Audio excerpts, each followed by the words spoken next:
Hi everybody.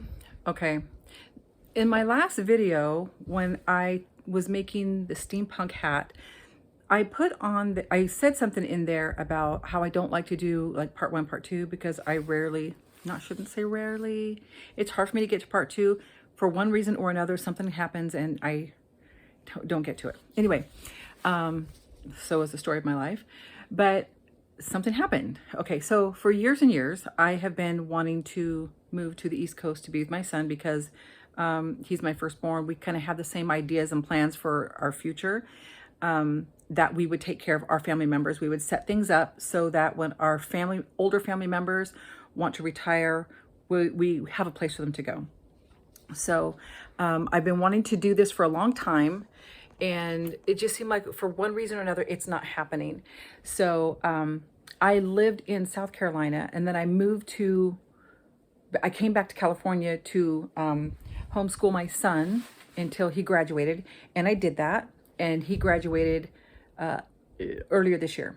And I was supposed to go back, but I didn't feel like it was the right time. So now I feel like it's the right time. And I set a moving date for December 1st, and this is how it goes when I move. You know, a lot of people are like, let's plan for a year, we'll start saving money. That is not how it works with me. It's almost like God's going, okay, it's time for you to go. And I don't know where the money's coming from, but I'm going to work my tail end off to get the money together. And he always puts it together. So this is, I think it's October 27th, maybe. I don't know. Anyway, 25th. I don't remember what date it is. It is Thursday. So, yeah, I set the moving date for December 1st. So that's what I'm shooting for. And so I have between now and the end of November to get all my money together to rent this truck and to move. Now, I checked the truck rentals, and to rent the truck for 9 days, which they just give you 9 days. I was not going to do 9 days. I moved from South Carolina to California in 3 days. So if we go a little bit further, maybe 5 days. So just for the truck and the trailer hitch, so I can tow my car, almost $5,000. So I'm not sure how that's going to work. So my second option is to get rid of as much stuff as I can and then ship what I want to keep to the new location, which I don't mind getting rid of everything. I don't want to get rid of my bed, but I'm not going to send my bed. But because I can get another one there. It's not that big of a deal. It's just, I know what it feels like to sleep on the floor, and I hate sleep on the floor. So I'm not sure what I'm going to do. I'm just going to work like crazy to get this done. So my heavy stuff, like my tools, scissors, and all the metal stuff, I'm going to ship in flat rate boxes for like $15. So, because if you put that in a regular box for, what is that, 3-day priority, it'd be a lot more than that, I think. So I'm going to put it in a flat rate box and ship it for that much, for a flat rate. And so, yeah, I'll probably be doing these videos for the next few days. I'm going to try and get my vest done and then just wear a basic white shirt with it instead of making it, because things are getting hectic. So, but my biggest problem is my Juki, my industrial sewing machine. I cannot leave this behind. So my son was recommending that I send it freight. I've never done that before. I just cringe at the thought of how much it's going to cost to send it. And then I thought, well, why don't I sell it, find one on the East Coast, sell this, send this money to my son and say, buy the other one. Because I do not want to be without an industrial machine, because this is where I make my money. So yeah, because that thing is so much faster than a home machine.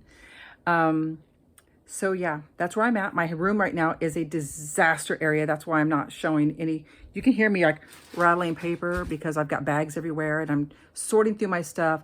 I'm going through clothing and I'm donating it. I'm donating items that I don't need or that I can easily replace when I get there, just to make the move a lot easier. So The only thing is I really want to take are like my machines, my tools, my supplies, everything that has to do with sewing. I want to keep my printer, even though I could probably get another one for $35, $40.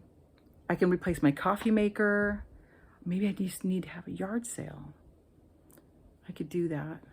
And then everything else is just little stuff, box up little stuff. I might do that. Because really, what do I need? I can send my lighting and my tripod and all that stuff through shipping. It wouldn't be a big deal. I would like to keep my shelves, but again, those are only like $40 a piece. So I'm a cheapskate, I think. I buy a lot of really inexpensive stuff. But that's good when you want to move, right? So anyway, that's where I'm at right now. Hopefully I can get my room in some sort of shape where I can get some sewing done so I can get that vest done. Again, if I get it done, I might move to fabric instead of leather, since leather is a little more difficult for me to work with. So it looks like I will be doing some vlog videos for the channel for the next month. Anyway, keep you guys updated.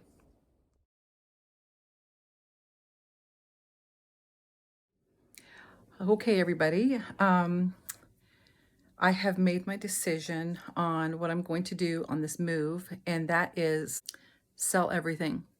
So I was kind of, hoping I could take everything with me and just rent the truck. But from what I understand from people who have moved out before and moved into California, they're saying that to rent a truck to come to California is really, really inexpensive because there are so many people leaving California that they're actually having to pay people to bring the trucks back to California. So you get a discount coming to California, but going out is going to be super expensive.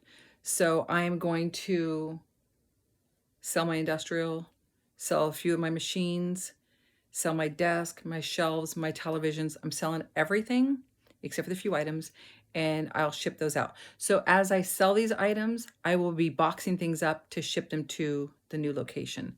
And then when it comes time, I'll just buy a one-way ticket and fly out. So right now I'm still sorting through stuff. I have someone looking at fabric, someone looking at my shelves right now.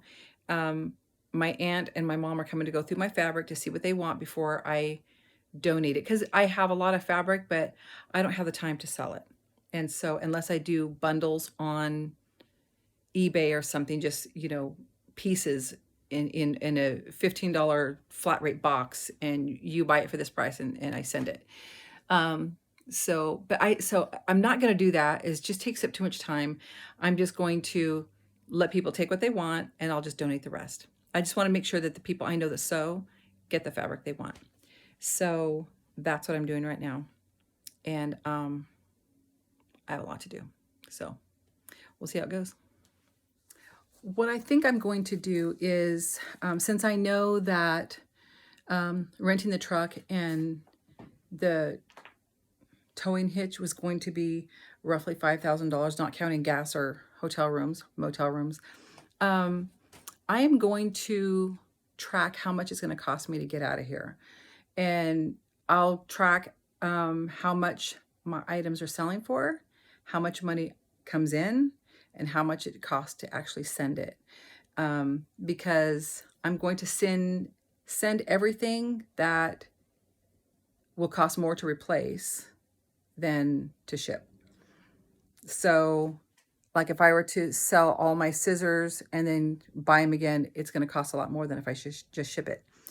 And same with my thread. Thread can be expensive, especially when you have as much as I do.